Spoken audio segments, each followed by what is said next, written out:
sinemimoya eactive ehlukene sinemimoya yethunywa ne ama messengers ne kodwa ke ngifuna ukuthi kahle kahle ithunywa zika menzi imimoya that is equivalent to biblical terms ngathi ingilosi uyangithola is responsible for nature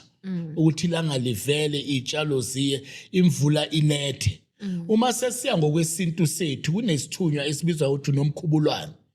unomkhubulwane it's a umoya responsible for ukunethisa imvula nokumilisa izitshalo ingakho kunamasiko as far as ngala eKZN ukushona leZimbabwe lapho khona kuba ne first fruit abayikhiphayo kaNomkhubulwane lelo langa lidedicate la kuleyo nto leyo bese siba nobona umhoyi ithunywa lezo nomhoyi nongamela wesiziba namanzi isithunywa samanzi uyangithola so it's like an angel bese siba nemimoya ethize esimasihloniphisa sibize ngemimoya kodwa abanye bajike bathi ilwane uyabona amabathi umuntu lona amafufunyana kusho ukuthi you are demonic possessed